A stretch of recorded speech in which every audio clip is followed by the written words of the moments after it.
Pendant près de 30 000 ans, le cheval a été représenté de toutes les manières.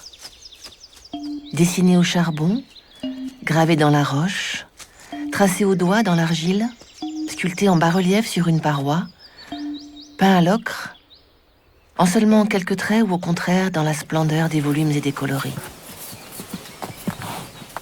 La puissance de ces images ne tient pas à un réalisme qui viserait à une ressemblance parfaite avec l'animal.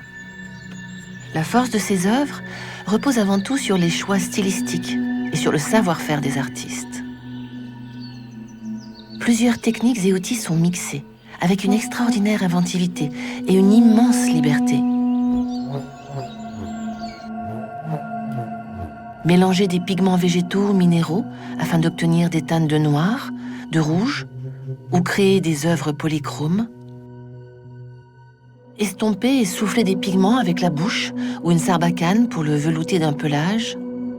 Utiliser un pochoir pour une découpe nette. Rehausser une peinture par un trait de gravure pour la faire ressortir. Jouer sur la densité des points pour donner du volume à une robe de cheval. Inciser ou piqueter la roche pour dessiner une ligne. Les tracés d'une gravure ou d'une peinture sont souvent faits sans repentir. Ils sont exécutés d'un seul geste, sans correction, que ce soit avec les mains, un silex, un charbon de bois ou un pinceau. Il arrive qu'une animation soit clairement mise en scène par la décomposition des différentes étapes d'un mouvement. Des détails comme l'œil, l'oreille ou encore la bouche témoignent d'une grande finesse d'observation. Mais ils ne sont pas toujours présents. Parfois le contour n'existe plus et la silhouette apparaît par une simple masse colorée. Ces absences ne sont pas le signe d'une imperfection ou d'un art qui ne serait que balbutiant, mais sont le résultat de choix conscients et délibérés. Des gestes récurrents se retrouvent, par exemple, dans la manière de représenter les crinières, par un aplat de couleurs, par une épaisseur du dessin, ou au contraire en brosse, à l'aide de traits discontinus. Sur tout le temps du Paléolithique, nous pouvons repérer des styles, des écoles, qui montrent un apprentissage et une transmission à travers des générations d'artistes. La manière de représenter les pattes du cheval est particulièrement révélatrice. Elles peuvent se terminer en sabots, en boule, en pointe, ou ne pas se terminer du tout.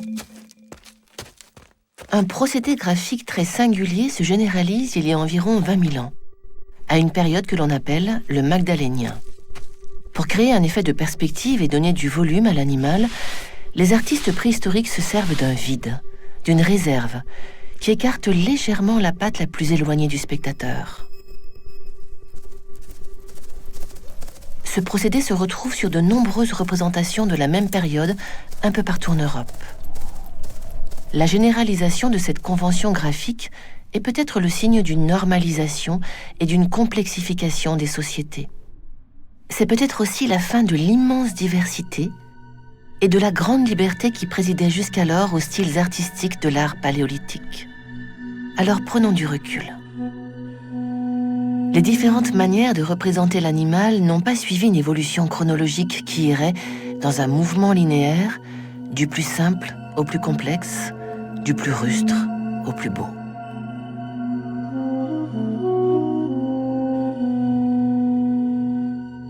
En art, la notion de progrès n'a pas vraiment de sens. L'expressivité des chevaux de la grotte Chauvet n'a rien à envier au galop des chevaux polychromes de Lascaux, ou à une silhouette schématisée dessinée dans le salon noir de la grotte de Nio. Toutes ces images de chevaux témoignent d'une multiplicité de rapports au monde. Et c'est bien cette grande variété que les sociétés du Paléolithique ont exprimée avec toute la force et la diversité stylistique de leurs œuvres d'art.